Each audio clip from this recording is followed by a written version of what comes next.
দেখছিলেন শিরোনাম। প্রবাসের সময়ের সঙ্গে আছে আইরিন আয়াত। টানা 2 দিনে নাটকীয়তা শেষে মিলল জাহাঙ্গীরনগর বিশ্ববিদ্যালয়ের শিক্ষার্থী সংসদ ও হল সংসদ নির্বাচনের ফল। জাকসু নির্বাচনে ভিপি নির্বাচিত হয়েছেন স্বতন্ত্র প্রার্থী আব্দুর রশিদ জিতু এবং জিএস পদে জয় পেয়েছেন ছাত্র শিবির প্যানেলের মাজহারুল ইসলাম। এজিএস পদে শিবির প্যানেলের ফেরদৌস আল হাসান এবং আয়শা সিদ্দিকা মেঘলা নির্বাচিত হয়েছেন।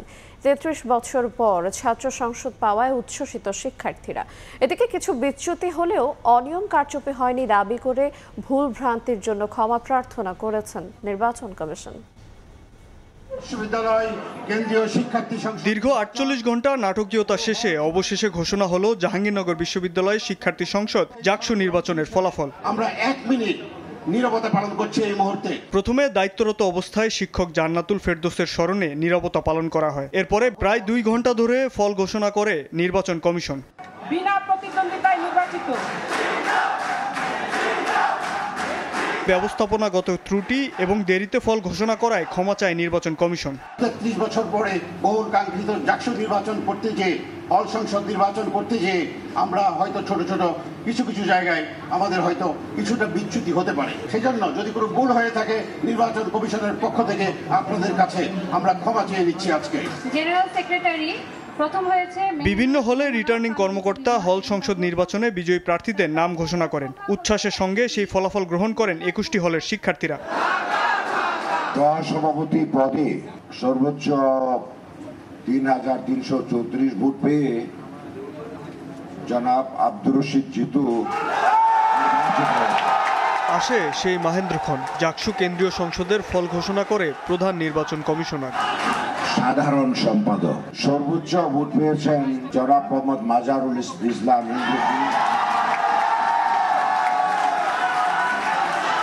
ভিপি এবং জিএস পদে বিজয়ীদের নাম ঘোষণার পর সিনেট ভবনে উল্লাসে ফেটে পড়েন শিক্ষার্থীরা। ভিপি পদে নির্বাচিত স্বতন্ত্র শিক্ষার্থী সম্মেলন প্যানেলের আব্দুর রশিদ জিতু এবং জিএস পদে জয়ী ছাত্র শিবির সমর্থিত প্যানেলের মাজহারুল ইসলাম একে অপরকে জড়িয়ে ধরে শুভেচ্ছা বিনিময় করেন। ভিপি সহ 3 পদে স্বতন্ত্র, 2টি পদে বৈষম্য বিরোধী সমন্বিত শিক্ষার্থী সংসদ এবং জিএস এজিএস সহ 20টি পদে শিবির সমর্থিত প্যানেলের প্রার্থীরা জয়লাভ করেন। তাৎক্ষণিক প্রতিক্রিয়ায় নবনির্বাচিত ভিপি আব্দুর রশিদ জিতু বলেন, ব্যবস্থাপনার ত্রুটি থাকার পরেও নির্বাচন কমিশন সুষ্ঠু ও গ্রহণযোগ্য নির্বাচন উপহার দিয়েছেন। শিক্ষার্থীদের চাওয়া পাওয়ার ব্যাপারে কোনো ছাড় দেবেন না বলেও জানান তিনি। জাহাঙ্গীরনগর বিশ্ববিদ্যালয়ের শিক্ষার্থীরা যে সকল অধিকারগুলো থেকে দীর্ঘদিন বঞ্চিত ছিল, আমাদের প্রথম কাজ থাকবে জাহাঙ্গীরনগর বিশ্ববিদ্যালয়ের শিক্ষার্থীদের সে সকল অধিকারগুলো কি বাস্তবায়িত করা। আমাদের একটি প্রথম কাজ থাকবে এই জাহাঙ্গীরনগর বিশ্ববিদ্যালয় থেকে সকল প্রকার দলীয় যে লেজিসলেটিভ রাজনীতির চর্চা সেটি বন্ধ করবে ইনশাআল্লাহ। এদিকে নতুন জিএস মাজহারুল ইসলাম বলেন, শিবিরের বিপক্ষে ঘৃণার চর্চা হয়েছে, অথচ কাজের মাধ্যমে মন জয় করে নিয়েছে শিবির। শিক্ষার্থীদের ভোটকে আমানত উল্লেখ করে তার রক্ষার কাজ করার প্রতিশ্রুতি দেন তিনি। কোনো প্রকার ক্রিটিসিজম, যে কোনো প্রকার পরামর্শ খুবই সাদরে ওয়েলকাম জানাবো। আমাদেরকে আপনারা সহযোগিতা করবেন। আমরা আপনাদের স্বপ্নের ক্যাম্পাস বিনির্মাণে, আধিপত্যবাদ বিরোধী, স্বৈরাচার বিরোধী ক্যাম্পাস বিনির্মাণে আমরা আপনাদের সারথি হতে চাই। 33 বছর পর ছাত্র সংসদ পেল জাহাঙ্গীরনগর বিশ্ববিদ্যালয়। শাবাব ওয়াসি, সময় সংবাদ, ঢাকা। জাতীয় নির্বাচন পিছিয়ে গেলে বিভাজন আরও বাড়বে বলে সতর্ক করে বিভিন্ন দলের রাজনীতিকরা বলছেন, সংস্কার বাস্তবায়নে আইনি বাধ্যবাধকতা প্রয়োজন। তবে এখনই সংবিধান সংস্কার দাবির পেছনে ভিন্ন উদ্দেশ্য দেখছেন বিএনপির স্থায়ী কমিটির সদস্য সালাউদ্দিন আহমদ। জাতীয় ঐক্যমত্য কমিশনের সহসভাপতি আলী রিয়াজ বলেন, পরিবর্তনের জন্য শুধু নির্বাচন যথেষ্ট নয়, প্রতিষ্ঠানগুলোকে শক্তিশালী করা জরুরি। শপথ গ্রহণ করতেছি যে শেখ হাসিনা সরকার পতনের পর দায়িত্ব নিয়েই রাষ্ট্র সংস্কার, সুষ্ঠু নির্বাচন আয়োজন সহ নানামুখী প্রত্যাশার চাপে অন্তর্বর্তী সরকার। কতটা পূরণ হয়েছে জন আকাঙ্ক্ষা? ঢাকা সহ 13 জেলায় জরিপে তার উত্তর খুঁজেছে বেসরকারি সংস্থা বাংলাদেশ এন্টারপ্রাইজ ইনস্টিটিউট BEI। জরিপ অনুযায়ী সরকারের জন আকাঙ্ক্ষা পূরণে সন্তুষ্ট মাত্র 2.5% মানুষ। 19% মানুষ সংস্কারকে প্রাধান্য দিলেও নির্বাচন চান 24%। আর আগামী নির্বাচনে ব্যালটে না ভোটের সুযোগ চান 78% মানুষ। ফলাফল তুলে ধরে রাজধানীর গুলশানে একটি হোটেলে গণতান্ত্রিক বাংলাদেশের ভবিষ্যৎ, জনমানুষের ভাবনা ও প্রত্যাশা শীর্ষক গোল টেবিল আলোচনায় যোগ দেন বিভিন্ন দলের রাজনীতিক ও ঐকমত্য কমিশনের সহসভাপতি। সংস্কার বাস্তবায়নে অনাস্থা দূর করতে আইনি বাধ্যবাধকতা প্রয়োজন মন্তব্য করে রাজনীতিকরা বলেন, নির্বাচন পিছিয়ে গেলে বিভাজন আরও বাড়বে। 24-এর গণঅভ্যুত্থানে কিন্তু জনগণ আমাদের যে গতানুগতিক রাজনীতি আছে সেটা প্রত্যাখ্যান করেছে এবং সেটা যে এখনো তারা খুব ভরসার জায়গা দেখতে পাচ্ছে তেমন না। একটা অশুভ নেক্সাস এখনো পর্যন্ত কাজ করছে। গত 1 বছরে এই নেক্সাস ভেঙে দেওয়া দূরের কথা, নতুন করে নানাভাবে এটা শক্তিশালী হচ্ছে। রাজনৈতিক দলগুলো যারা ভবিষ্যতে জনপ্রতিনিধিত্ব অর্জন করবেন তাদের ক্ষেত্রে বাধ্যতা কিভাবে আরোপ করা যায়, আইনি বাধ্যবাধকতা, এই আমাদের ঐকমত্যের অংশ, সেটা নির্ধারণ করার জন্য আমরা প্রস্তাব উত্থাপন করেছি। এখনই সংবিধান সংস্কারের পেছনে ভিন্ন উদ্দেশ্য দেখছেন বিএনপির স্থায়ী কমিটির সদস্য সালাউদ্দিন আহমদ। যদি এখন বলা হয় যে সমস্ত সংস্কার প্রস্তাবগুলো এখনই বাস্তবায়ন করতে হবে, ইনক্লুডিং কনস্টিটিউশনাল অ্যামেন্ডমেন্ট প্রপোজালস, এর পিছনে অন্য কোনো উদ্দেশ্য আছে কিনা যারা বলছে সেটাও আপনারা একটু বিশ্লেষণ করে দেখবেন। জাতীয় ঐকমত্য কমিশনের সহসভাপতি আলী রিয়াজ বলেন, পরিবর্তনের জন্য কেবল নির্বাচনই যথেষ্ট নয়। এই ইন্টারিম গভর্নমেন্ট একটা নির্বাচনের আয়োজন করলো, তারপরে আপনারা কেউ না কেউ জিতলেন, কেউ না কেউ হারলেন, কেউ অভিযোগ করলেন, কেউ করলেন না, সেটাই ট্রানজিশন। ডেমোক্রেটিক ট্রানজিশন এত সহজ, ইনস্টিটিউশনটা বিল্ড করেননি। ট্রানজিশন নির্বাচনের রিকোয়ারমেন্ট নেসেসারি, নট সাফিসিয়েন্ট। নানা মতভেদ থাকলেও জুলাইয়ের ঐক্য সমুন্নত রাখার উপর জোর দেন বক্তারা। মুরসালিন হক জুনায়েদ, সময় সংবাদ, ঢাকা। দেশে গণতন্ত্রহীনতায় অনেকের মধ্যে জন্ম নিয়েছে অসহিষ্ণুতা। পশুত্ব বর্জনই হোক মানব সেবা সবার অঙ্গীকার, এমন আহ্বান জানালেন বিএনপির ভারপ্রাপ্ত চেয়ারম্যান তারেক রহমান। রাজধানীতে প্রাণী ও প্রাণের মেলা শীর্ষক প্রদর্শনীতে ভার্চুয়ালি যোগ দিয়ে তিনি আরও বলেন, মানুষের অধিকার রক্ষা করতে পারলে বাঁচানো সম্ভব পশু পাখিকেও। প্রাণ প্রকৃতির সঙ্গে বেড়ে ওঠা মানুষের দুইয়ের মধ্যে সেতুবন্ধন আরও দৃঢ় করতে ভালোবাসার যত্নে পালিত প্রাণীদের নিয়ে রাজধানীর চিনমৈত্রী সম্মেলন কেন্দ্রে জড়ো হয়েছেন পশুপ্রেমীরা। মনুষ্যত্ব অর্জন আর পশুত্ব বর্জনই হোক সবার অঙ্গীকার, এ স্লোগানে বাংলাদেশ এনিম্যাল ওয়েলফেয়ার অ্যাসোসিয়েশন আয়োজিত প্রাণী ও প্রাণের মিলন মেলায় যোগ দেন বিভিন্ন শ্রেণী পেশার মানুষ। রাজনৈতিক নেতাদের পাশাপাশি ছিলেন দেশ বরেণ্য ক্রিকেটার তামিম ইকবালও। কিছু দেশে আপনি শুনবেন যে এই দেশটা বিজনেস ওরিয়েন্টেড, এই দেশটা স্পোর্টস লাভিং। আমরা চলেন বাংলাদেশকে সবাই মিলে একটা animal loving and sports loving country গড়ে তুলতে পারি। আশা করব যে আমাদের যে নিজস্ব একটা দায়িত্ব আছে, এই জিনিসটা যেরকম আমরা মনে রাখি, অন্যর জন্য অপেক্ষা না করি। কথা বলেন বিএনপির সিনিয়র যুগ্ম মহাসচিব রুহুল কবির রিজভী। জীববৈচিত্র্য আর প্রাণীর প্রতি তার ভালোবাসা ছুঁয়ে যায় সবার মাঝে। আমি ক্লাস 5-এর ছাত্র, বগুড়া জেলা স্কুলে কিছু দুষ্ট ছেলেরা একটা কুকুরকে একটা পাউরুটি খাইয়েছে। পাউরুটি খাওয়ানোর পর কুকুরটি আর্তচিৎকারে স্কুল মাঠের একদিক থেকে আরেক দিকে দৌড়াদৌড়ি করছে। পরে অনুসন্ধানে জানা গেল ওই পাউরুটির ভিতরে আলপিন দিয়ে দিয়েছিল ছেলেরা। ওই পাউরুটি খাওয়ার পর তাই অবস্থা। এটা আমার মনে দীর্ঘদিন মনে দাগ কেটেছে। খুব বেদনায় একবারই মুষড়ে পড়েছিলাম যে একটা প্রাণী, তার যে আর্তচিৎকার, এটা এতই ব্যথিত করেছিল যে আজও ওটা ভুলতে পারিনি। সংগঠনটির প্রধান পৃষ্ঠপোষক ও বিএনপির ভারপ্রাপ্ত চেয়ারম্যান তারেক রহমান যুক্তরাজ্য থেকে ভার্চুয়ালি যুক্ত হয়ে বলেন, গণতন্ত্রহীনতায় অনেকের মধ্যে অসহিষ্ণুতা জন্ম নিয়েছে। মানুষের অধিকার রক্ষা করতে পারলে পশু পাখির অধিকারও রক্ষা করা সম্ভব। 1.5 দশকেরও বেশি সময় ধরে একজন মানুষ, একজন নাগরিক হিসাবে সকল গণতান্ত্রিক রাজনৈতিক অধিকার হারানোর কারণে আমাদের অনেকের মনে হয়তো এক ধরনের অসহিষ্ণুতার জন্ম নিয়েছে। এই অসহিষ্ণুতা কাটিয়ে একজন মানবিক মানুষ হয়ে ওঠার জন্য মনুষ্যত্ব অর্জন আর পশুত্ব বর্জনই হোক আমাদের অঙ্গীকার। আমি বিশ্বাস করি মানুষ হিসাবে আমরা রাষ্ট্র এবং সমাজে নিজেদের অধিকার নিশ্চিত করতে পারলে অন্য সকল প্রাণীর অধিকার সংরক্ষণের ব্যাপারেও আমরা আরো সতর্ক এবং যত্নবান থাকব। জনগণের ভোটে ক্ষমতায় গেলে পশু পাখি সংরক্ষণে সময় উপযোগী আইন করার অঙ্গীকার করেন বিএনপির ভারপ্রাপ্ত চেয়ারম্যান আহমেদ সালেহীন, সময় সংবাদ, ঢাকা। সংবাদকর্মীদের সুরক্ষা, নো ওয়েজ বোর্ড, নো গণমাধ্যম নীতির সঙ্গে একমত প্রধান উপদেষ্টার প্রেস সচিব শফিকুল আলম। শনিবার বিকেলে ঢাকা রিপোর্টার্স ইউনিটিতে গণমাধ্যম সংস্কার কমিশনের সুপারিশ পর্যালোচনা ও করণীয় শীর্ষক আলোচনায় অংশ নিয়ে কথা বলেন তিনি। ন্যূনতম মজুরি ৩৫,০০০ টাকা করার ব্যাপারেও মত দেন শফিকুল আলম। বলেন, গণমাধ্যমের কোনো মালিককে ইউনিয়ন লিডার বানানো উচিত নয়। এ সময় গণমাধ্যম সংস্কার কমিশনের বিভিন্ন প্রস্তাবনার সমালোচনা করেন সাংবাদিক নেতারা। সাংবাদিক সুরক্ষায় নীতিমালা ও আর্থিক নিশ্চয়তামূলক আইন করার সুপারিশ করেন তারা।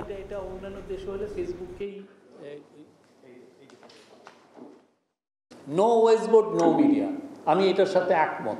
লাইসেন্স দিবেন তাদের 10 থেকে 20 কোটি টাকা, অনলাইনের জন্য 10 কোটি টাকা, নিউজ পেপারের জন্য 15 কোটি টাকা, টিভির জন্য 20 কোটি টাকা। এইটা এই যে সাংবাদিক কল্যাণ ফান্ড বা এই সমস্ত জায়গায় জমা রাখতে হবে, যাতে তারা যখন সিক হয়ে যাবেন, যে জার্নালিস্ট তাদের বেতন পাবে না 6 মাস, ওই টাকা সাংবাদিক কল্যাণ ফান্ড ওই টাকার থেকে ওদের বেতন দিবে। ব্যাপক পরিকল্পনার পরও দেশের অর্থনৈতিক অঞ্চলে আশঙ্কাজনক হারে কমছে বিদেশি বিনিয়োগ, বিপরীতে বাড়ছে বিনিয়োগ তুলে নেয়ার প্রবণতা, এমন চিত্র বাংলাদেশ ব্যাংকের তথ্যে। একে গ্যাস বিদ্যুৎ সহ ব্যবসা বান্ধব পরিবেশ নিশ্চিত করতে না পারার প্রতিচ্ছবি হিসেবে দেখছেন ব্যবসায়ী ও অর্থনীতিবিদরা। কারণ হিসেবে শেখ হাসিনা সরকারের সমন্বয়হীন বিনিয়োগ পরিকল্পনাকে দায়ী করছেন বিডা ও বেজার নির্বাহী চেয়ারম্যান MS আরিফিনের রিপোর্ট। লাখ লাখ মানুষের কর্মসংস্থান আর বিদেশি বিনিয়োগ টানতে দেশে 100টি অর্থনৈতিক অঞ্চল গড়ে তোলার যে মহাকর্মযজ্ঞ হাতে নিয়েছিল শেখ হাসিনা সরকার, অর্থনীতিতে তা তেমন ইতিবাচক ভূমিকা রাখতে পারছে না, এমনই চিত্র মিলেছে বাংলাদেশ ব্যাংকের পরিসংখ্যানে। গেল মার্চ প্রান্তিকে অর্থনৈতিক অঞ্চলে প্রত্যক্ষ বিদেশি বিনিয়োগ FDI এসেছে $1 লাখ মার্কিন। গেল বছরের অক্টোবর-ডিসেম্বরের তুলনায় যা 93.46% কম। বৈষম্য বিরোধী আন্দোলনে উত্তাল গত অর্থ বছরের প্রথম প্রান্তিকের তুলনায় দ্বিতীয় প্রান্তিকেও 83.11% কমেছে FDI। বিপরীতে বেড়েছে বিনিয়োগ তুলে নেয়ার প্রবণতা। রাস্তাঘাট, এনার্জি ইনফ্রাস্ট্রাকচার, গ্যাস ইনফ্রাস্ট্রাকচার কিংবা ইলেকট্রিসিটি ইনফ্রাস্ট্রাকচার, এই জিনিসগুলোর সম্প্রসারণটা এখনও আসলে সব জায়গায় হয়নি। এ অবস্থায় বিদেশি বিনিয়োগ আনতে দেশি উদ্যোক্তাদের জন্য ব্যবসা বান্ধব পরিবেশ নিশ্চিতের পরামর্শ অর্থনীতিবিদদের। দেশের ক্ষেত্রে ঋণের কোনো চাহিদাই নেই যাদের খুব একটা, কারণ তারা বিনিয়োগ করতে বা কাঁচামাল ব্যবহার করতে, উৎপাদন বৃদ্ধি করতে তাদের যে পরিবেশ দরকার সেই পরিবেশটা তারা পাচ্ছে না। আস্থা অর্জনের পথেই হাঁটছে সরকার, তাই 100 অর্থনৈতিক অঞ্চল থেকে সরে 5টিকে বিনিয়োগ বান্ধব করতে কাজ করছে অন্তর্বর্তী সরকার। তবে তা সময় সাপেক্ষ বলে জানান বিডা ও বেজার নির্বাহী চেয়ারম্যান। অর্থনৈতিক অঞ্চল নিয়ে আমরা অনেক বড় বড় কথা বলেছি অনেক বছর ধরে। সরকারের তো একটা ক্যাপাসিটি আছে, এই ক্যাপাসিটির বাইরে আপনি যদি একটা আরও বড় কোনো প্রজেক্ট হাতে নিয়ে নেন যেটা আপনি এক্সিকিউট করতে পারবেন না, তখন ওই প্রজেক্টটার টাইম লাইন ড্র্যাগ করতে থাকে, তাহলে আর আপনি অর্থনৈতিক অঞ্চলে কীভাবে ইনভেস্টমেন্ট দেখবেন। So I think there is a long way to go for us. Bangladesh ব্যাংকের তথ্য শুধু অর্থনৈতিক অঞ্চল নয়, রপ্তানি প্রক্রিয়াকরণ অঞ্চল ইপিজেডেও গেল মার্চ প্রান্তিকে বিদেশি বিনিয়োগ কমেছে 19.59%। বিপরীতে পরিকল্পিত অঞ্চলের বাইরে বাড়ছে FDI। MS আরিফিন, সময় সংবাদ, ঢাকা। প্রবাসের সময় আরও থাকছে। বাংলাদেশ থেকে স্বর্ণ যাচ্ছে ভারতে, স্বর্ণের বিনিময়ে আসছে বাংলাদেশে বিভিন্ন রকমের মাদকদ্রব্য। গডফাদার স্বর্ণ ব্যবসায়ী, তারা সবসময় ধরাছোঁয়ার বাইরে। চলে গেলেন দেশ বরেণ্য লালন সঙ্গীত শিল্পী ফরিদা পারভিন। শনিবার রাত 10:15 মারা যান তিনি। ইন্না লিল্লাহি ওয়া ইন্না ইলাইহি রাজিউন। মৃত্যুর সময় তার বয়স হয়েছিল 73 বছর।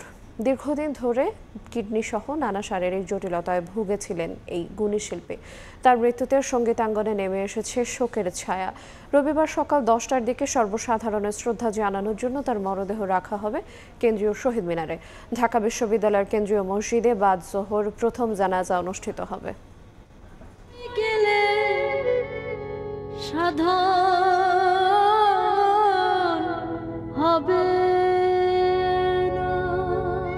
বাংলা লোকসঙ্গীতের প্রবাদ প্রতিম শিল্পী লালন সাধনার অঙ্গনে এক উজ্জ্বল তারকা ফরিদা পারভিন। শ্রোতাদের ভালোবাসাকে পুঁজি করে গানে গানে তিনি পেরিয়েছেন 5 দশকেরও বেশি পথ। হঠাৎ তার প্রস্থান, এ যেন বাংলা গানের এক প্রিয় কণ্ঠের স্তব্ধ হয়ে যাওয়া।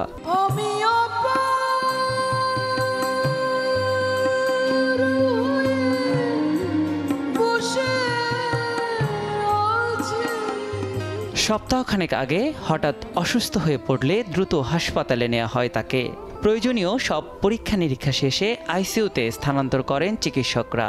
তবে সকল চেষ্টাকে ব্যর্থ করে পরপারে পাড়ি জমালেন গুণী এই শিল্পী। কবে সাধুর চরণ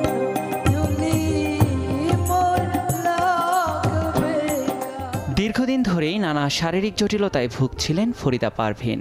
ফুসফুসের সমস্যা ছাড়াও ছিল ডায়াবেটিস, উচ্চ রক্তচাপ, কিডনি ও থাইরয়েড জটিলতা।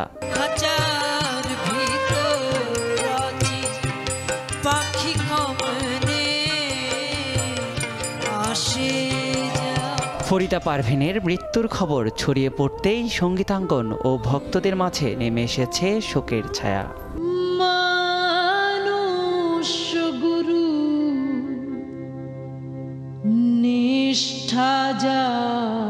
নিয়াত শুভ, সময় সংবাদ, ঢাকা। ভবে মানুষ গুরু নিষ্ঠা যায়। এই মুহূর্তে মহাখালী ইউনিভার্সাল মেডিকেল কলেজ হাসপাতালে আছেন আলামিন তুষার। এই বিষয়ে জানতে সরাসরি যাচ্ছি তার কাছে। তুষার, দাঁড়িয়ে আছি এখানকারই একটি আইসিইউতে ভর্তি ছিলেন গুণী শিল্পী ফরিদা পারভিন। তিনি মোটামুটি 10:15টার সময় তিনি আসলে তার মৃত্যুর খবর আসলে এখানকার যিনি কর্তব্যরত চিকিৎসক তারা আমাদেরকে নিশ্চিত করেন। এবং এখানে তার পরিবারের সদস্যরা থেকে শুরু করে তার শুভানুধ্যায়ী যারা রয়েছেন, তার যে গানের স্কুল অচিন পাখি, তাদের সেখানে যে শিক্ষার্থীরা এবং সেখানে শিক্ষকরা কিন্তু এখানে এসেছিলেন। কিছুক্ষণ আগেই তারা কিন্তু অনেকেই যে যার মতো গেলেন, অনেকে তার বাড়ির দিকে গিয়েছেন। তার বাড়ি কিন্তু এই তেজগাঁতেই রয়েছে, সেখানে তার স্কুলের পাশাপাশি কিন্তু তার বাসা, সেখানে অনেকেই গিয়েছেন। পরিবারের লোকজন এখনও লাশ হস্তান্তরের যে প্রক্রিয়া রয়েছে সেই প্রক্রিয়ার সঙ্গে জড়িত রয়েছেন। লাশ হস্তান্তর করা হলেই এখান থেকে লাশ আসলে নিয়ে যাওয়া হবে। এই গুণী শিল্পীর, তিনি বাংলা লোকসঙ্গীতের কথা যদি আমি বলি, বাংলা লোকসঙ্গীত বিশেষ করে লালন সঙ্গীতের জন্য এই গুণী শিল্পী কিন্তু দেশ বরেণ্য এবং একই সঙ্গে বিশ্বে যে এই লালন সঙ্গীতকে পরিচয় করিয়ে দেওয়ার ক্ষেত্রেও তার মতো শিল্পীদের এবং তার কিন্তু অনেক অবদান রয়েছে এবং তিনি তার এই অবদান কিন্তু রেখে গেছেন। এবং এখানে তার শুভানুধ্যায়ী থেকে শুরু করে যারা এসেছিলেন, অন্যান্য সঙ্গীত শিল্পীরা যারা এসেছিলেন, সবার মুখে সেই একই কথা যে দেশের সঙ্গীত অঙ্গনে তার মতো একজন নক্ষত্র যে চড়ে গেল, সেটা আসলে খুবই মর্মান্তিক একটি ঘটনা। তা এই দুঃখ আসলে পুরো সঙ্গীত অঙ্গনকে আসলে একটি শোকের ছায়া আসলে নেমে এসেছে, সেটা কিন্তু বলাই যায়। আমরা যেমনটা এর মধ্যে জানতে পেরেছি যে তার শেষ ইচ্ছে ছিল কুষ্টিয়ায় তাকে আসলে নিয়ে যাওয়া হবে, সেখানে দাফন করা হবে। সেই অনুযায়ী সেটাই আসলে পরিবারের সদস্যরা চেয়েছেন এবং তারা আসলে সেই অনুযায়ী কাজ করবেন। এবং আগামীকাল সকাল 10টা সাড়ে 10টা নাগাদ সর্বস্তরের সাধারণ মানুষের যেই শ্রদ্ধা নিবেদনের জন্য তার মরদেহ নিয়ে যাওয়া হবে শহীদ মিনারে। সেখানের পরে 12টা নাগাদ আমরা ঢাকা বিশ্ববিদ্যালয়ের যে কেন্দ্রীয় জামে মসজিদ রয়েছে, সেই জামে মসজিদে তার প্রথম জানাজা অনুষ্ঠিত হবে 12:30টায়। ওখানে নিয়ে যাওয়ার পরে বাদ জোহর তার এই প্রথম জানাজা হবে এবং জোহরের নামাজের পরপরই কিন্তু তাকে কুষ্টিয়ার উদ্দেশ্যে কিন্তু তার এই মরদেহ নিয়ে পরিবারের সদস্যরা রওনা করবেন, এমনটাই কিন্তু আমরা এখনও পর্যন্ত জানতে পেরেছি। এবং যদি কুষ্টিয়া পৌঁছানোর ব্যাপারে দেরি হয়ে যাওয়ার সম্ভাবনা থাকে, সেটা মাথায় রেখে কিন্তু এই বাদ জোহরের জায়গায় 12টা সাড়ে 12টা নাগাদও তার প্রথম জানাজা হয়ে যেতে পারে, এরকম তথ্য কিন্তু আমাদের কাছে রয়েছে। কুষ্টিয়াতে গিয়ে কোথায় আসলে সেই জানাজা হবে এবং দ্বিতীয় জানাজারা হবে এবং কোথায় দাফন করা হবে, সেটি এখনো পর্যন্ত আমরা নিশ্চিত হতে পারিনি। যখনই নিশ্চিত হতে পারবো তখনই আমরা আপনাদেরকে জানিয়ে দেওয়ার চেষ্টা করব। তো এই ছিল এখনো পর্যন্ত আমার কাছে মহাখালী থেকে সবশেষ তথ্য। আমরা সরাসরি যুক্ত ছিলাম মহাখালী থেকে। দেখছেন প্রবাসের সময়, সঙ্গেই থাকুন। নেত্রকোনায় মাঝ নদীতে স্পিডবোটের সঙ্গে নৌকার ধাক্কা, এই নিয়ে দুই পক্ষের মধ্যে ধস্তাধস্তিতে স্পিডবোট ডুবে নিখোঁজ হয় 4 শিশু। 19 ঘন্টা পর এক শিশুর লাশ উদ্ধার করেছে ফায়ার সার্ভিস। এখনও খোঁজ মেলেনি আরও 3 জনের। নিখোঁজ 4 শিশুর খোঁজে ডুবুরিরা। নৌকা নিয়ে মাঝ নদীতে স্বজনরাও। তাদের চোখে মুখে উদ্বেগ, উৎকণ্ঠা আর হতাশা। শুক্রবার বিকেলে নৌকার মাঝি ও স্পিডবোট চালকের ধস্তাধস্তিতে ডুবে যায় স্পিডবোটটি। এতে নদীতে পড়ে 4 শিশু নিখোঁজ হয়। তাদের সন্ধানে শনিবার সকাল থেকে নেত্রকোনার খালিয়াজুড়ির 5 হাট এলাকায় ধনু নদীর বিভিন্ন পয়েন্টে তল্লাশি চালায় ফায়ার সার্ভিসের ডুবুরি দল। দুর্ঘটনাস্থল থেকে আধা কিলোমিটার দূরে দুপুর 1:30টার দিকে ভেসে ওঠে তুষামণির মরদেহ। ড্রাইভারে আবার আমি আপাতত নিয়া কান্দাত বেড়া দিই বাদে যেটি করো ড্রাইভার যখন স্টার্ট করছে আবার ফালদা উঠিয়া বাই বাই ডুবাই দিছে হিজবুত। 4টা সন্তান নদীর তলে গেছে, এরা বাঁচাইছে না, ইচ্ছে করলে বাঁচাইতে লয়। আমি সবার কাছে এটা বিচার চাই। নৌকা ড্রাইভার লোক এই মুহূর্তে না মারিয়া সে যদি লুক রিসিভ করতো, আমার মনে এই ঘটনা ঘটতো। বাকি 3 শিশুর সন্ধানে উদ্ধার চলমান। আশায় বুক বেঁধে আছেন স্বজনরা। তুষামণির মতো মিলবে তাদের সন্ধান। ফায়ার সার্ভিস বলছে সর্বোচ্চ গুরুত্ব দিয়ে খোঁজ চলছে। উদ্ধার না হওয়া পর্যন্ত অব্যাহত থাকবে কার্যক্রম। সকাল থেকে উদ্ধার কাজ পরিচালনা করছি, এখন পর্যন্ত উদ্ধার কাজ করে যাচ্ছি। তবে কিছুক্ষণ আগে একটা শিশু বাচ্চার লাশ ভাসমান অবস্থায় পাওয়া গেছে। শুক্রবার বিকেলে স্পিডবোটে কিশোরগঞ্জের ইটনার মৃগা এলাকায় বিয়েতে যাচ্ছিলেন কয়েকজন। পথে একটি মাছ ধরার নৌকার সঙ্গে ধাক্কা লাগে স্পিডবোটটির। এ সময় নৌকার মাঝি ও স্পিডবোট চালকের ধস্তাধস্তিতে পানিতে পড়ে নিখোঁজ হয় 4 শিশু। সময় সংবাদ, নেত্রকোনা। দুর্গাপুজোর সামনে রেখে বাংলাদেশ থেকে স্বর্ণের পাচার বেড়েছে ভারতে। বিনিময়ে আসছে মাদকের চালান। এমন তথ্যই দিচ্ছে সীমান্ত সূত্রগুলো। স্থানীয়দের দাবি, বিজিবির হাতে আটক হচ্ছে পাচার হতে যাওয়ার স্বর্ণের সামান্য অংশ। ধরাছোঁয়ার বাইরে থেকে যাচ্ছে মূল হোতা। এই অবস্থায় সীমান্তে চোরাচালান বন্ধে কঠোর অবস্থানের কথা জানিয়েছে বিজিবি। আজিজুল হকের তথ্য, শাওন হোসেনের ছবিতে রিপোর্ট। আর কয়দিন বাদেই দুর্গাপূজা। সনাতন ধর্মের সবচেয়ে বড় উৎসবকে সামনে রেখে প্রতিবেশী দেশ ভারতে ব্যাপকভাবে বাড়ে স্বর্ণালংকারের চাহিদা, যা মেটাতে বাড়ে বাংলাদেশ থেকে স্বর্ণের পাচার। এমন দাবি করে সীমান্ত সূত্রগুলো বলছে, প্রথমে দুবাই, মালয়েশিয়া, আফ্রিকা, সিঙ্গাপুর সহ বিভিন্ন দেশ থেকে বিমানে আসে স্বর্ণের চালান। পরে ঢাকা থেকে ট্রেন বা বাসে করে একটি গ্রুপ তা নিয়ে আসে যশোরে। হাত বদল হয়ে চলে যায় চৌগাছা, বেনাপোল ও সাতক্ষীরা সীমান্তে। সেখানে নির্ধারিত স্থানে আসার পর পৌঁছে যায় ভারতীয় এজেন্টদের হাতে। একই চক্রের হাতে দেশে ঢুকছে মাদকের চালান।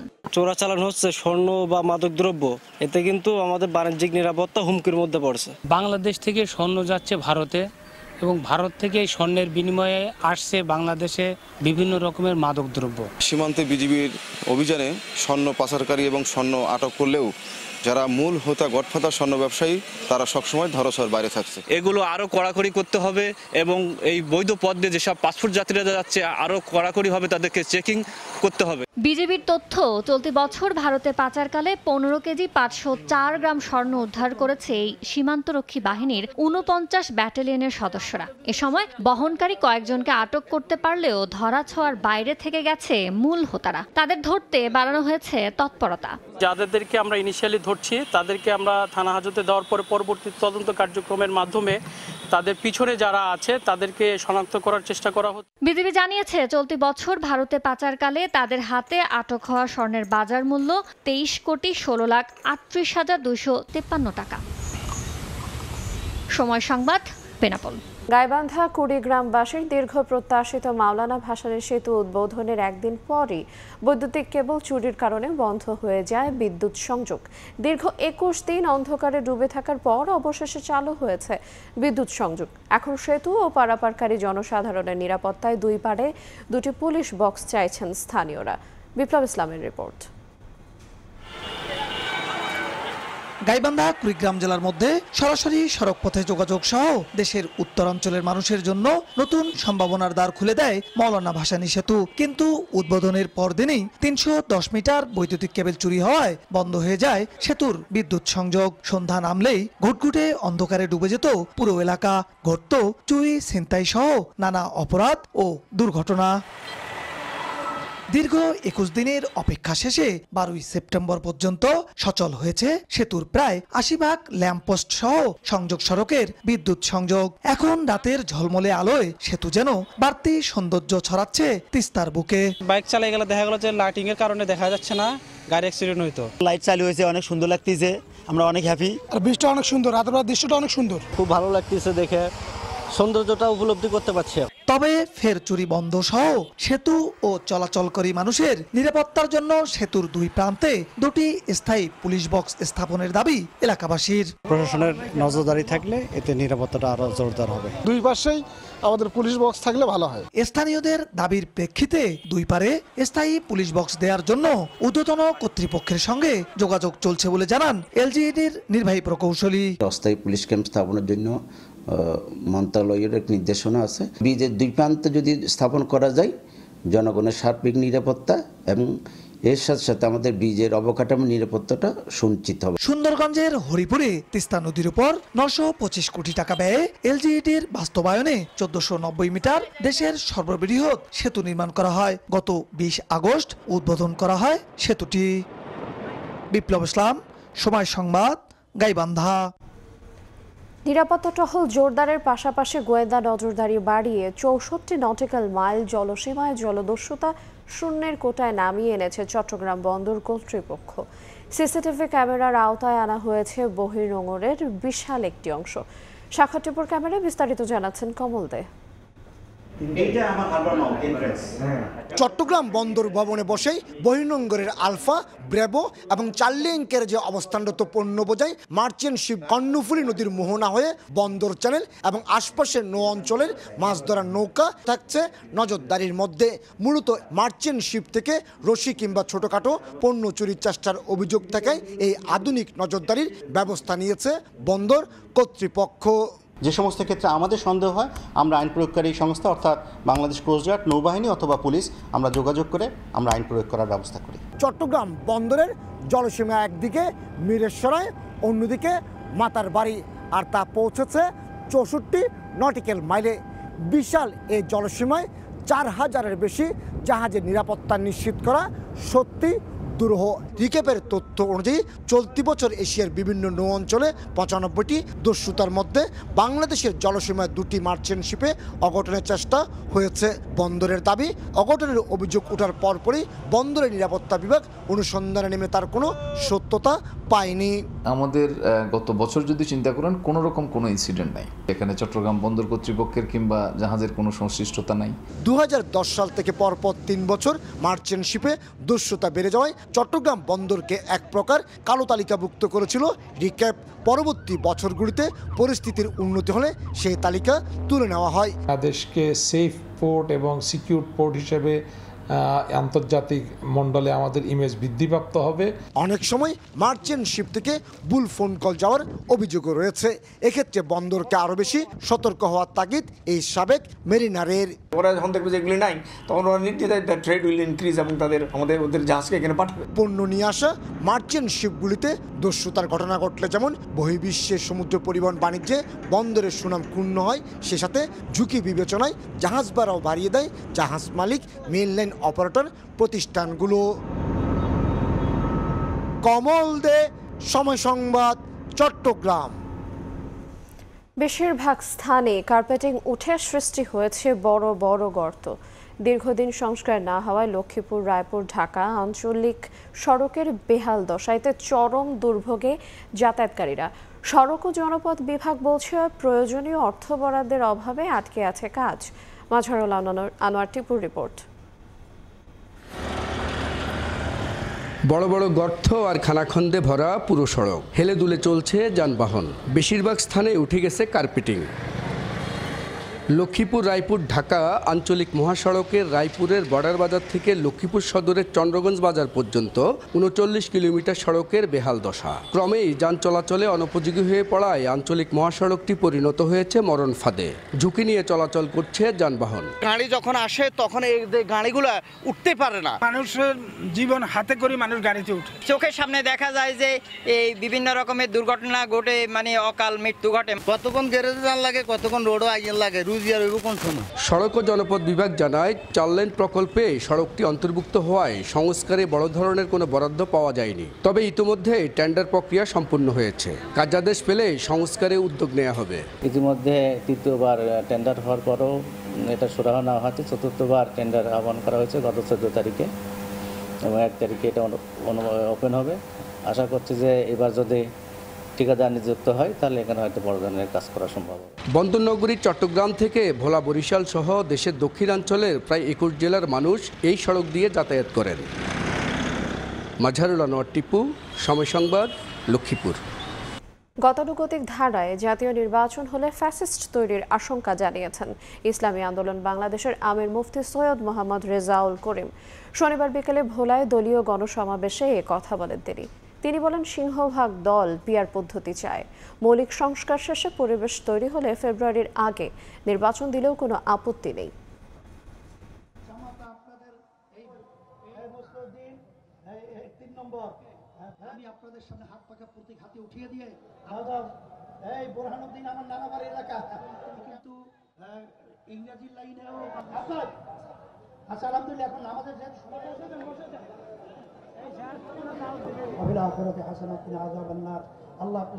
রাজনৈতিক উল্লেখযোগ্য সিংহভাগ দলই পিআর চায়। সাধারণ মানুষও 71%, যেটা একটা সুজনের জরিপে আসছে, তারাও পিআর চায়। দেশকে নিয়ে নিশ্চয়ই একটা লক্ষ্য উদ্দেশ্য ছিল। সেই লক্ষ্য উদ্দেশ্যটা বাস্তবায়ন যদি না হয় আর গতানুগতিক ধারায় যদি সেই জাতীয় নির্বাচন হয় তাহলে সেখানে তো ওই ফ্যাসিস্টই আবার তৈরি হবে। হ্যাঁ, যদি এই পরিবেশ তৈরি হয় সেটা শুধু ফেব্রুয়ারিতেই না, যদি ইচ্ছা করে আরও 2 মাস আগেও সে যদি নির্বাচন দেয় আমাদের কোনো আপত্তি নেই। অংশীজনদের অন্ধকারে রেখে সরকার স্বল্পোন্নত দেশের তালিকা বা এলডিসি থেকে বের হচ্ছে বলে অভিযোগ করেছেন ব্যবসায়ীরা। এ সময় এলডিসি সুনির্দিষ্ট রোড ম্যাপের দাবি জানান তারা। তবে এলডিসি গ্র্যাজুয়েশন সরকারের হাতে নেই বলে জানিয়েছেন প্রধান উপদেষ্টার বিশেষ সহকারী ডক্টর আনিসুজ্জামান চৌধুরী। এদিকে প্রধান উপদেষ্টার প্রেস সচিব শফিকুল আলম বলেন, এলডিসি গ্র্যাজুয়েশনে ব্যবসায়ীদের ঝুঁকি নেওয়ার ক্ষমতা বাড়াতে হবে, নয়তো এগিয়ে যাওয়া যাবে না। স্বল্পোন্নত দেশের তালিকা এলডিসি থেকে উত্তরণে জাতিসংঘের সব শর্ত পরপর 2 বার পূরণ করেছে বাংলাদেশ। নানা প্রক্রিয়া ও একাধিক মূল্যায়ন শেষে 2026 সালের নভেম্বরে এলডিসি থেকে বের হবে বাংলাদেশ, এমন সিদ্ধান্ত জাতিসংঘের। সে হিসেবে হাতে সময় আছে আর মাত্র 15 মাস। সম্মানিত প্রধান, এমন বাস্তবতায় শনিবার ইআরএফ আয়োজিত সেমিনারে ব্যবসায়ীরা জানালেন, এই স্বল্প সময়ে পর্যাপ্ত প্রস্তুতি নেওয়া সম্ভব নয়। এলডিসি উত্তরণে সুনির্দিষ্ট রোডম্যাপ চান তারা। এলডিসি গ্র্যাজুয়েশনে যেতে হলে গেলে পরে কি সমস্যা আমরা ফেস করব, কিভাবে সেগুলিকে সমাধান করা যায়, কি কি পরিকল্পনা নেওয়া যায়, কি কি রোডম্যাপ তৈরি করা যায়, এগুলি নিয়ে কিন্তু সরকার আমাদের সাথে এখনো পর্যন্ত আলোচনা করেননি বা বসেননি। অনেকগুলো নতুন নতুন নিয়ম আসছে, কমপ্লায়েন্স রুলস রেগুলেশন। কার্বন নিয়ে তারা খুব সিরিয়াস। গ্রিন প্রোডাকশন থাকতে হবে। এইসব নিয়মকানুন আমরা প্রতিপালন করতে হলে আমাদের যে সক্ষমতা দরকার সেটা আমরা নাই। দেশের অর্থনীতির বেশ কিছু সূচকে উন্নত হওয়ায় এলডিসি উত্তরণ আর সরকারের হাতে নেই বলে মনে করেন প্রধান উপদেষ্টার বিশেষ সহকারী ডক্টর আনিসুজ্জামান চৌধুরী। এই অবস্থায় ব্যবসায়ীদের ঝুঁকি নেয়ার সক্ষমতা বাড়ানোর তাগিদ প্রেস সচিবের। 26-এ আমি কি ক্রুজ সাইডে যাইতে পারবো কি পারবো না, এটা হচ্ছে আমাদের মেইন আলোচ্য বিষয়। আমাকে ফিরে আসার কোন স্কোপ নেই। রিস্ক গুলো তো নিতে হয়। এখন রিস্ক যদি আমরা না নেই, আমরা কোথায় যে ঠেকবো? এই রিস্ক গুলো তো সত্যিকার অর্থে একটা গভর্নমেন্ট বা একটা প্রাইভেট সেক্টর সবাই মিলে এটা নিতে হয়। বারবার আমাদেরকে কেন চাপিয়ে দেওয়া হবে? এলডিসি উত্তরণের বিকল্প না দেখলেও জ্বালানি সংকট, মূল্যস্ফীতি আর মার্কিন শুল্ক বিবেচনায় সরকার ও ব্যবসায়ীদের মধ্যে আলোচনা করে গ্র্যাজুয়েশনের চূড়ান্ত সিদ্ধান্ত নেয়ার পরামর্শ অর্থনীতিবিদদের। আমরা এনার্জি ফ্যামিন, এনার্জি দুর্ভিক্ষের মধ্যে হয়তো ঢুকতে যাচ্ছি। একদিকে যেমন এনার্জির ধাক্কা নিচ্ছি, সরকার যদি এখন বেশি করে ইম্পোর্ট করতে চায়, ম্যাক্রোর উপর প্রেসার পড়বে। এলডিসি গ্র্যাজুয়েশনের সময় বাড়ানোর চেষ্টা অব্যাহত রাখার পাশাপাশি পোশাক ও ওষুধ খাতে প্রবৃদ্ধি ধরে রাখতে ব্যবসায়ীদের প্রস্তুত থাকারও তাগিদ দেন আলোচকরা। একবার যদি কারেন্ট চলে যায়। জিনাতারা জশোয়া, সময় সংবাদ, ঢাকা। প্রকৃতির টানে রাঙামাটিতে ভিড় করেন ভ্রমণ পিপাসুরা। বিস্তৃত কাপ্তাই হ্রদ, নীল আকাশ আর পাহাড়ের বুক চিরে ঝরে পড়া ঝর্ণাধারা উপভোগ করতে আসেন পর্যটকরা। তবে পিচ্ছিল পথ বেয়ে সুবলং ঝর্ণার রূপ দেখতে এসে পড়তে হয় বিড়ম্বনায়। আছে নেটওয়ার্ক সমস্যাও। সমস্যার সমাধানে প্রয়োজনীয় ব্যবস্থা নেওয়ার আশ্বাস জেলা পরিষদের। হেফাজত সবুজের তথ্য ও রাজীব দাস মুন্নার ছবিতে রিপোর্ট। রাঙামাটি মানে পাহাড়, হ্রদ আর ঝর্ণাধারা। এর টানে প্রতি বছর লাখো পর্যটকের পদচারণায় মুখর হয় পাহাড়ি জনপদ। মনোমুগ্ধকর নৌপথ পাড়ি দিয়ে পৌঁছাতে হয় সুবলং ঝর্ণায়। সবুজ পাহাড়ের ফাঁকে শান্ত জলরাশি আর আকাশে সাদা মেঘের ভেলা। প্রকৃতির এই নয়নাভিরাম দৃশ্য উপভোগ করতে পর্যটকরা পৌঁছান সুবলংয়ে। ঝর্ণার শীতল পানিতে গা ভিজিয়ে মুগ্ধ হন সবাই। এটা অপরূপ আল্লাহর এক সৃষ্টি, না দেখলে আসলে এটা অনুভব করার মতো না। আসার সময়ও ভালো লাগছে, এখনো ঝর্ণা তো অনেক সুন্দর, ভালোই লাগছে। ঝুঁকিপূর্ণ পিচ্ছিল পথ বেয়ে অনেক পর্যটক উঠে যাচ্ছেন ঝর্ণার উপরের দিকে। এতে অনেক সময় ঘটছে ছোট বড় দুর্ঘটনা। তবু অ্যাডভেঞ্চারের জন্য ঝুঁকি নিচ্ছেন অনেক পর্যটক। জীবনের একটা রিস্ক ঝুঁকি নিয়ে আমি উপরে উঠাই পড়ে গেছি। টপ জায়গায় অ্যাডভেঞ্চার যদি না করে তাহলে সবকিছু বৃথা। এক হিসেবে ওটা ঠিক না, কিন্তু আমরা দেখা গেছে যে এই জায়গায় যেহেতু বেড়াইতে আসছি, একটু রিস্ক নিয়ে আমরা ওই জায়গায় গেছি। যারা নেটওয়ার্কটা ডেভেলপ করতে পারে, সেলফোন নেটওয়ার্কটা খুব ভালো হবে সবার জন্য। টুরিস্টদের আমরা খুব অনুরোধ করি, কিন্তু তারপরে উপরে উঠে যায়। পর্যটকদের নিরাপত্তায় ব্যবস্থা নেওয়ার আশ্বাস টুরিস্ট পুলিশ ও জেলা পরিষদ চেয়ারম্যানের। আমাদের নিষেধ থাকা সত্ত্বেও তারা উঠে যায়, ওঠার চেষ্টা করে। তারা যাতে ওখানে আর উঠতে না পারে সেই ব্যবস্থায় আমরা টুরিস্ট পুলিশ পদক্ষেপ গ্রহণ করব। সিঁড়ি দেওয়া যাবে, কোন দিক থেকে কোন দিক দেওয়া যাবে সেটা আমি অবশ্যই আগামীতে এটা ব্যবস্থা নেব। নেটওয়ার্ক নাই, আমি অবশ্যই কর্তৃপক্ষের নিকট এটা ব্যবস্থা নেওয়ার জন্য আমি অনুরোধ জানাবো। নিরাপত্তা ও অবকাঠামো উন্নয়নে সুবলং ঝর্ণা হতে পারে দেশের অন্যতম জনপ্রিয় পর্যটন কেন্দ্র। সময় সংবাদ, রাঙামাটি। ভারতের জাতিগত সংঘর্ষে অশান্ত মণিপুরের শান্তির বার্তা দিলেন ভারতের প্রধানমন্ত্রী নরেন্দ্র মোদী। কুকিজো ও মেইতেই দুই গোষ্ঠীর মানুষকে নিজেদের সন্তান ও ভবিষ্যতের কথা ভেবে শান্তি ও সংযমের সঙ্গে মণিপুরকে আরও সমৃদ্ধ করার আহ্বান জানান তিনি। 2023 সালের 3 মে থেকে রাজ্যটিতে দুই সম্প্রদায়ের মধ্যে সংঘাত অব্যাহত রয়েছে। বর্তমানে রাজ্যটিতে চলছে রাষ্ট্রপতি শাসন। বিস্তারিত জানাচ্ছেন সুব্রত আচার্য। সহিংসতার আগুনে দগ্ধ মণিপুরে প্রধানমন্ত্রীর আগমন ঘিরে বেশ কিছুদিন ধরেই চলছিল তুমুল আলোচনা সমালোচনা। আদৌ এই সভায় দেশের প্রশাসনিক প্রধান যোগ দেবেন কিনা তা নিয়েও জল্পনা ছিল প্রবল। অবশেষে সব জল্পনার অবসান ঘটিয়ে উত্তপ্ত মণিপুরে 28 মাস পর পা রাখলেন ভারতের প্রধানমন্ত্রী, দিলেন উন্নয়নের ঢালাও প্রতিশ্রুতি। শুক্রবার দুপুরে ইম্ফলে নামার পর প্রবল বৃষ্টির কারণে হেলিকপ্টারের বদলে সড়কপথে চুনাচাঁদপুর পৌঁছন তিনি। সেখানে গিয়ে সহিংসতায় ক্ষতিগ্রস্ত পরিবারের সঙ্গে দেখা করেন প্রধানমন্ত্রী। বাস্তুচ্যুত মানুষদের খোঁজখবর নেন, শোনেন তাদের কষ্টের গল্প। সংঘর্ষের কেন্দ্রস্থল চুনাচাঁদপুরেই জনসভায় মোদী বলেন, শান্তি, সমৃদ্ধি ও উন্নতির প্রতীক হোক মণিপুর। পাশাপাশি উন্নয়ন প্রকল্পের কথাও তুলে ধরেন তিনি। মণিপুরে যে কোনো ধরনের সহিংসতাই দুঃখজনক। এই সহিংসতা আমাদের পূর্বপুরুষ আর ভবিষ্যৎ প্রজন্মের প্রতি বড় অন্যায়। তাই মণিপুরকে শান্তি ও উন্নতির পথে এগিয়ে নিতে হবে আমাদের, আর সেটা করতে হবে একসঙ্গেই। তবে মোদির এই সফরে কতটা বাস্তব পরিবর্তন আসবে তা নিয়ে প্রশ্ন তুলছেন বিরোধীরা। 2023 সালের মে মাস থেকে ছড়িয়ে পড়া জাতিগত সহিংসতায় অন্তত 250 জন প্রাণ হারিয়েছেন। এখনও গৃহহারা 60,000 মানুষ। অসংখ্য পরিবার দিন কাটাচ্ছে অস্থায়ী শিবিরে। অন্যদিকে সফর ঘিরে মণিপুরের উত্তেজনাও ছিল প্রবল। বিরোধী সংগঠনগুলো ব্ল্যাক ডে পালনের ডাক দিয়েছিল। অভিযোগ, এতদিন কেন্দ্রীয় নেতৃত্ব নীরব ছিলেন। তাই প্রধানমন্ত্রীর এই সফর একদিকে যেমন আশার আলো জাগাচ্ছে, অন্যদিকে প্রশ্ন তুলছে যে এটি কি শুধুই প্রতীকী সফর নাকি সত্যি শান্তি ফেরানোর রূপরেখা। সুব্রত আচার্য, সময় সংবাদ, ভারত। সৌদি আরবের জেদ্দায় প্রথমবারের মতো মেড ইন বাংলাদেশ এক্সপো 2025 নামের বাংলাদেশি পণ্যের একক প্রদর্শনী। বাংলাদেশ সৌদি কূটনৈতিক সম্পর্কের 50 বছর পূর্তি উপলক্ষে আয়োজিত এই মেলা চলবে ডিসেম্বরের 11 থেকে 13 তারিখ পর্যন্ত রেডিসন ব্লু হোটেলে। বিস্তারিত জানাচ্ছেন আরিফুর রহমান। আপনাদের এখানে বাংলাদেশি রপ্তানি পণ্যকে বিশ্ববাজারে বিশেষ করে মধ্যপ্রাচ্যের দেশগুলোতে আরো পরিচিত করতে আয়োজন করা হয়েছে মেড ইন বাংলাদেশ এক্সপো। 3 দিন ব্যাপী এই মেলায় প্রদর্শিত হবে বাংলাদেশের বিভিন্ন রপ্তানিযোগ্য পণ্য।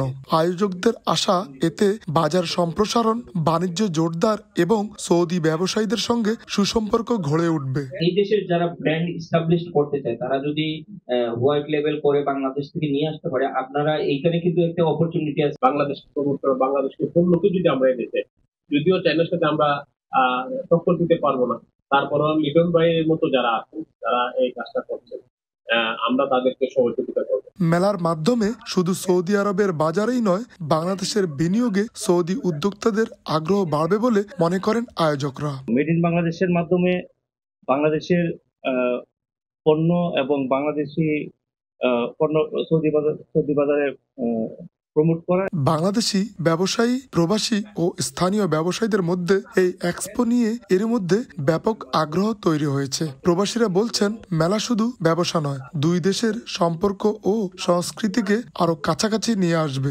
আয়োজকরাও আশা করছেন এই আয়োজন সৌদি বাজারে বাংলাদেশি পণ্যের প্রচার ও বিক্রিতে নতুন সুযোগ তৈরি করবে।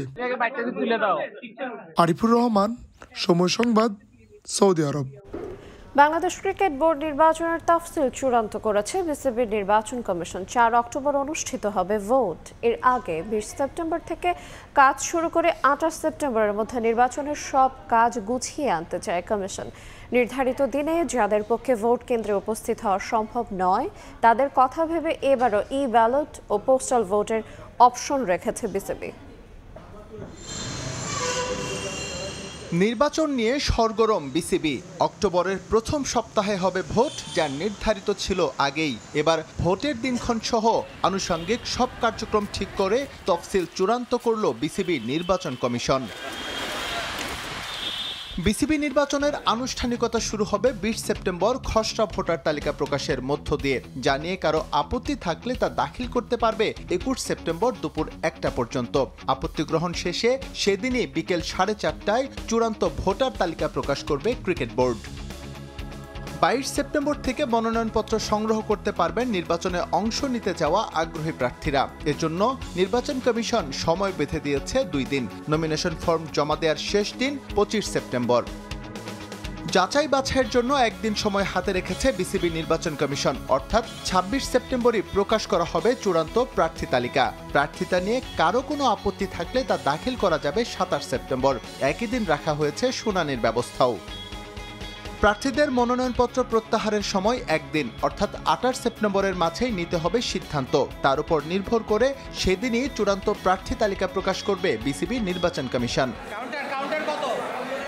এবারও পোস্টাল ও ভোটের ব্যবস্থা রেখেছে বিসিবি। নির্ধারিত দিনে যাদের পক্ষে ভোট কেন্দ্রে উপস্থিত হওয়া সম্ভব না তাদের জন্য 28 সেপ্টেম্বর ডাকযোগে ব্যালট পাঠাবে কমিশন।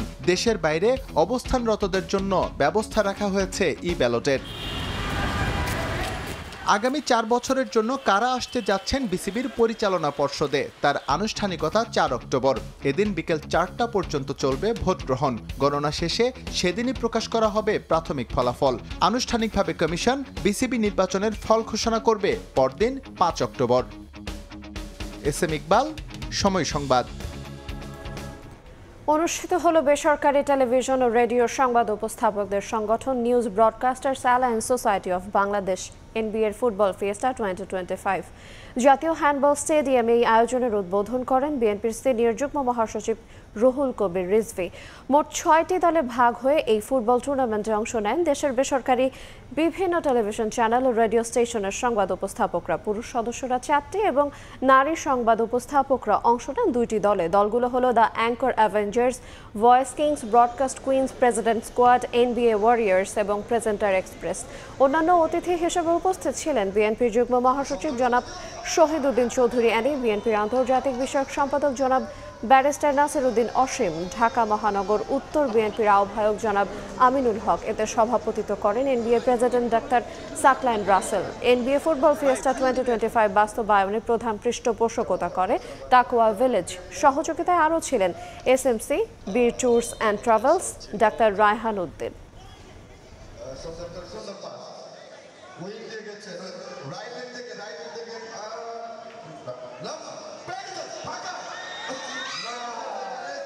তরুণ ভাইরা তাদের দায়িত্ব পালনের পাশাপাশি তারা ফুটবলের মতো একটি ক্রীড়ানুষ্ঠানকে গ্রহণ করে তারা প্রতিযোগিতায় নিজেরা লিপ্ত হচ্ছে, এটা অত্যন্ত আনন্দের এবং এটা আরও অন্যান্য প্রফেশনে যারা রয়েছেন তাদের সংগঠনকেও এটা উদ্দীপ্ত করবে। এ পর্যায়ে শীর্ষ সংবাদগুলো জানিয়ে দেবো আরেকবার। 3334 ভোট পেয়ে জনাব আব্দুর রশিদ জিতু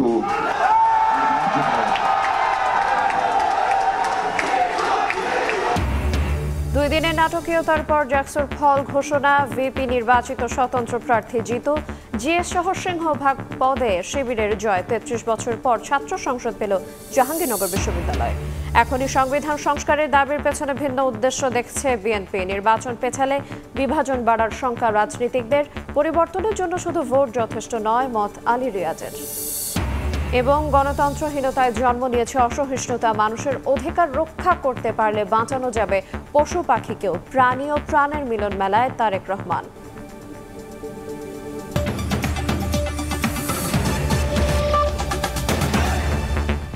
এই ছিল প্রবাসের সময়। সঙ্গে থাকুন সময়ের।